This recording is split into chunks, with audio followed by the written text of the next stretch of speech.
Buenos días, presidente. Marco Antonio Olvera, del canal de YouTube Marco Olvera Oficial y de la revista Énfasis. Buenos días a la gente que lo ve y lo escucha. Le voy a hacer 3 cuestionamientos, presidente. El primero con el tema de las remesas.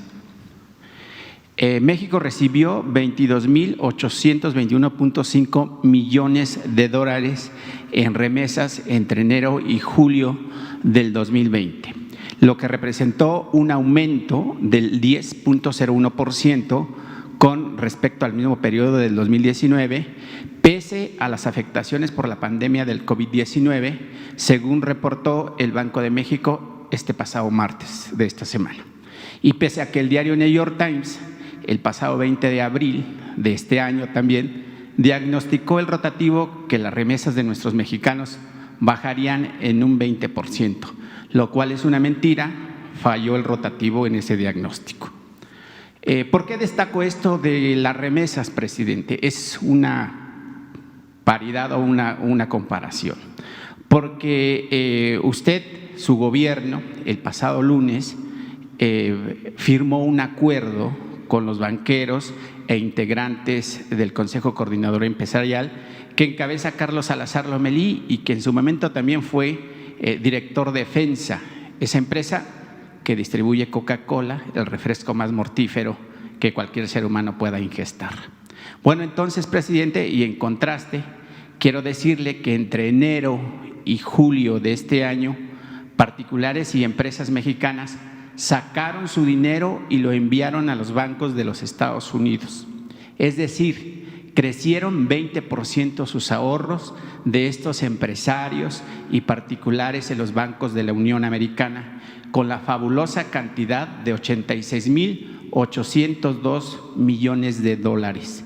Presidente, realmente esos empresarios que estuvieron aquí junto a usted, frente a los mexicanos, frente a la prensa, ¿usted los tiene identificados como aliados de México o solo actúan como verdaderos usureros, como en la época del hacendado, donde ponían a trabajar a los peones, a los clachiqueros, a los campesinos y a los capataces para su beneficio y al final mandaban toneladas de oro y plata a la vieja y ahora ya anquilosada corona española? Bueno, miren, los empresarios de México están ayudando en el desarrollo nacional, porque permanentemente, cotidianamente, mantienen sus actividades productivas. Hay solo registradas en el Seguro Social cerca de 1 millón de empresas. Eso es una actividad permanente. Incluso con la crisis, afortunadamente se mantuvieron la mayoría de las empresas. No hubo mortandad de negocios, como también se pronosticaba. O hubo, pero no en la cantidad que se pensaba. Entonces, eso hay que tomarlo en cuenta. El sector privado representa en inversión y en empleos como el 70% de la economía nacional. Estoy hablando de todo lo que es el sector privado, las pequeñas empresas, que son las que más participan y que más empleo generan, medianas y las grandes, como 70%. El resto es el sector público y el sector social, así en términos muy generales.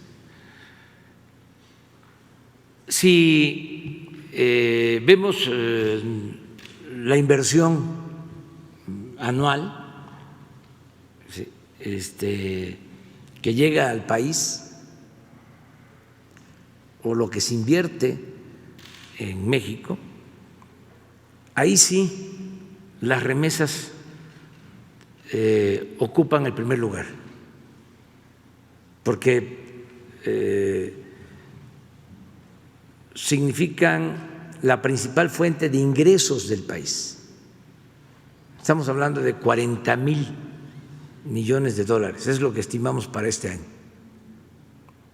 Como está ahora nuestro peso, que se está apreciando, de todas maneras es como 1 billón de pesos. En efecto, si se compara con lo que se suscribió, estamos hablando de 3 veces más las remesas que el convenio de los 300,000 millones, que es un punto del Producto Interno Bruto. Pero no es todo el sector privado, es la inversión en algunos proyectos. Y queda abierto el mecanismo para que se siga llegando a acuerdos de inversión. Las remesas nos ganan incluso a nosotros. Nunca se había destinado tanto dinero para atender a los pobres. Y de todas maneras, de todas formas, es más el monto de la remesa que lo que nosotros destinamos a atender a los pobres. Nosotros debemos estar destinando de manera directa como 600,000 millones. Y de manera directa, claro, si le agregamos salud, si le agregamos educación, si le agregamos obras públicas, pues ahí sí, ¿no?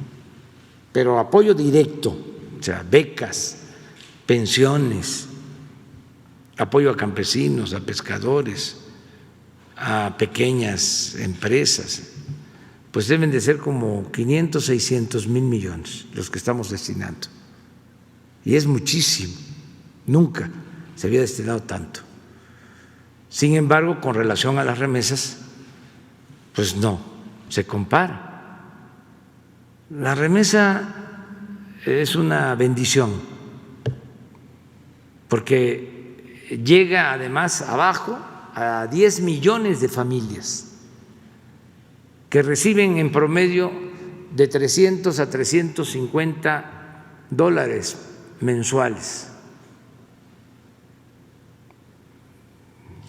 En promedio, 350 dólares mensuales. Eso es lo que nos está salvando ante la crisis.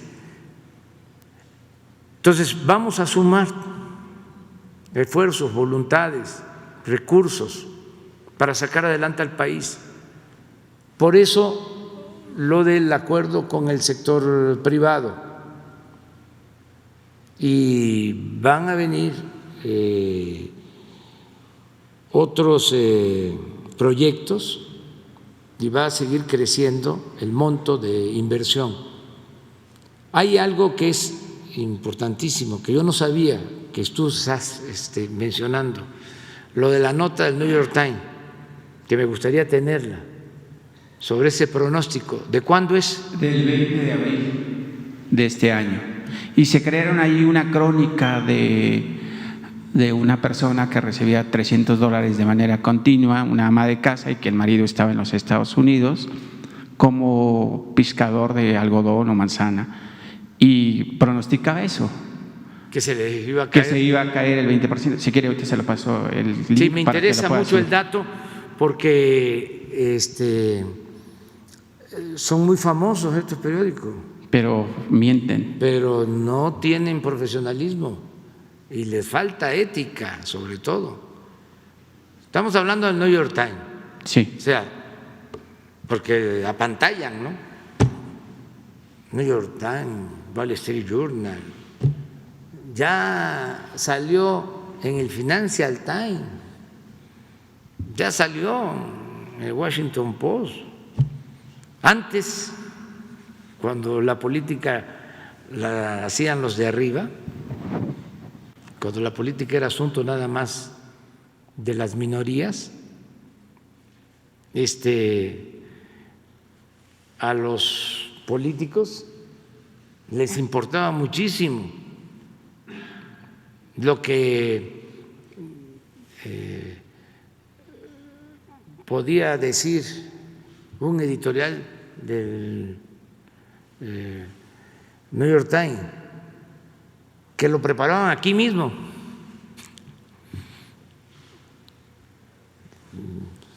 Krause, me acuerdo que su artículo sobre el Mesías tropical lo publicó allá, le abrieron el espacio. No sé si en el Washington Post o en el New York Times, pero es muy… el 29 de abril del 2020. Sí, es que así estaban los pronósticos. Vamos a tener este dato. No, es importante. Si quiere le leo el texto.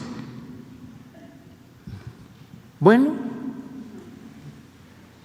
Las remesas de los inmigrantes se reducen por la crisis del coronavirus. Es una nota de Kirk Semple del New York Times, publicada el 29 de abril del 2020. Cada año, los trabajadores que migran envían miles de millones de dólares a los hogares. La parálisis económica provocada por la pandemia del coronavirus amenaza esos ingresos. Más de un mes ha pasado desde que María Alejandre, junto con otras familias de Aporo, México, recibió de su esposo, quien trabaja en Estados Unidos, era su única fuente de ingresos. Alejandro Segarra, por The New York Times, ahí lo tiene el crédito del reportero. El dinero llegaba con la precisión de un reloj, $300 cada 2 semanas, enviados por su esposo, un jornalero e inmigrante indocumentado, que vive en Indianápolis. Era la única fuente de ingresos para María Alejandre y 6 de sus familiares en Aporo, un pueblo pequeño en el estado de Michoacán, al oeste de México. Para no leer todo, obviamente, nada más voy a poner aquí donde dice la nota más fuerte que tiene el texto del reportero. Dice: sin embargo, los analistas ahora predicen que los cierres de las emergencias y otras medidas de respuesta a la pandemia por parte de los gobiernos van a reducir las remesas de manera drástica este año, una desaceleración que ya comenzó. El Banco Mundial dijo el 22 de abril que se predice que las remesas mundiales se desplomarían hasta en un 20% en 2020, el descenso más intenso de la historia reciente. Sí, también el Banco Mundial, imagínense, el Fondo Monetario Internacional, o sea, había que casi ponerse de pie cuando hacía un pronóstico, eran como sentencias. Pues todos esos pronósticos fallaron, afortunadamente, ¿sí? Y lo que tenemos que sacar como conclusión es que nuestros paisanos mexicanos, los migrantes, nos están ayudando mucho, mucho, mucho. Esa es la… Sí. Agradecerles mucho a los paisanos migrantes, porque ahora que más se necesitaba, ¿sí?, en contra de todos estos pronósticos, más nos están ayudando. Y ya tengo el dato hasta finales de septiembre y sigue el mismo porcentaje, 10% de incremento en remesas con relación al año próximo. Ahora yo les voy a ofrecer una disculpa porque me tengo que retirar, si no ya no llego. Ya ven que no hay avión privado, tengo que llegar a tiempo. Ya voy a salir, voy a la gira, vamos a estar en Chiapas, en Campeche, en Yucatán y en Quintana Roo. El lunes, ¿sí? Tú abres el lunes.